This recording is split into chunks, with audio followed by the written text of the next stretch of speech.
Nurse Divine and I am here to discuss you the step-by-step procedure of head-to-toe assessment. And yes, this is done to assess the newborn's well-being. For the assessment is number 1, we're going to ensure the safety of the baby.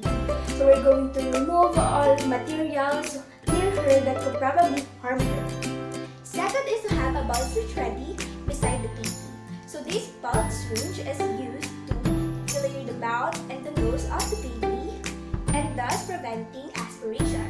Then we're going to gather and prepare the following materials such as stethoscope, pen light, thermometer, and a pair of gloves. So the first step to the procedure is to identify the correct patient. But since our patient is a baby, of course she cannot tell his or her name. So what we're going to do is we're going to match her wristband to her mother's wristband. Then we're going to introduce yourself and explain the procedure to the mother. Good morning, Miss Nikita. I am Nurse Divine and I am here to do a head-to-toe assessment to your baby. So this is done to assess your baby's well-being. Is it okay? And of course, don't forget to wash your hands and wear gloves. For the procedure, what we're going to do first is we're going to look at the baby. We're going to check for the baby's level of consciousness. If it's sleeping, quiet alert, active alert, or crying. As we see, our baby is quiet and alert. Then this is also the time to check for the pain. We're going to assess for any pain in the baby. In taking vital signs of the baby, we're going to auscultate first. But before that, we need to remember to use the bell of the stethoscope. Then listen for the heart sound for 1 whole minute. So the normal value would be 110 to 160 beats per minute. Next is we're going to listen to the lung sounds of the baby. To do that, we're going to place the bell of the stethoscope to the sides of the baby.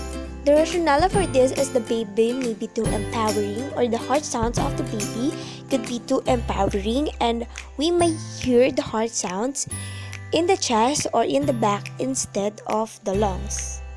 While listening to the lung sounds, we may also get the respiratory rate of the baby for 1 whole minute. Listen to the bowel sounds of the baby by placing the bell of the stethoscope on the abdomen's baby clockwise.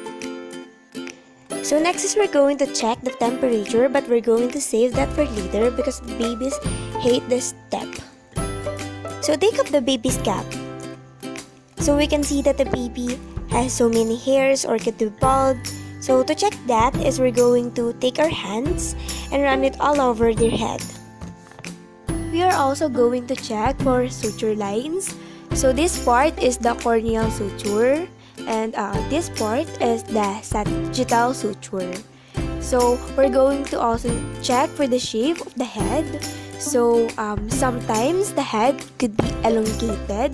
It is called molding and tell to the parents or to the mother that it is completely normal. This is just because of the birth procedure and this will eventually resolve after a few days.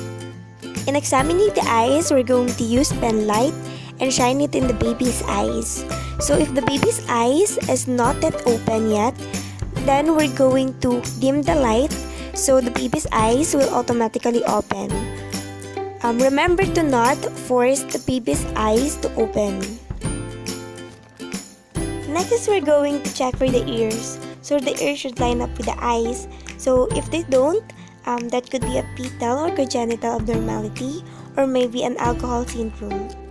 We're also examining for the shape and formation of the ears and for the number, if it's 1 or 2, and for the size. In examining the mouth, cleft palate cannot be seen that easily. So what we're going to do is we're going to put a finger into the baby's mouth and check if the palate is intact. As you start to place your finger into the baby's mouth, the baby will start sucking it. So this is called sucking reflex. Another reflex is the rooting reflex. In doing this is we're going to brush the fingers on the baby's cheek and the baby will turn their head towards the stimulator. Sometimes babies will not do these reflexes because they may be premature or they're just full. So it is completely normal. Next is we're going to check for the neck for any webbing Usually, we're going to see some vernix that are hiding into the folds of the baby's neck. Then examine the chest for any discoloration of the skin. Then we're going to check for the arms so we can notice that the baby's arms are like this. This is their flexed position and this is normal. This is their position into the mother's womb and it indicates good muscle tone. Sometimes we may notice there's a bump on the chest. That is xiphoid process and it is normal. It is part of the anatomy of the baby. So if the mother freaks out, tell the mother that don't worry, this is normal. Then we're going to examine the fingers. In examining the fingers, we're going to count the number of it. It should be 5 on the left and 5 on the right. Next is we're going to check for the reflex or what we call Grass reflex or Falmar reflex. In doing so is we're going to put one finger into the baby's hand and they'll immediately hold it or curl their hand around our finger. Down to the lower part of the body of the baby, so we're going to count the toes and it should be 5 on each feet. We are doing this because extra fingers and toes is the most common abnormality within babies. This is called polydactyly. So if we have palmar reflex, we also have plantar reflex. This is done to check for the Babinski sign. So to do this is we're going to brush the baby's sole and their toes will flare out.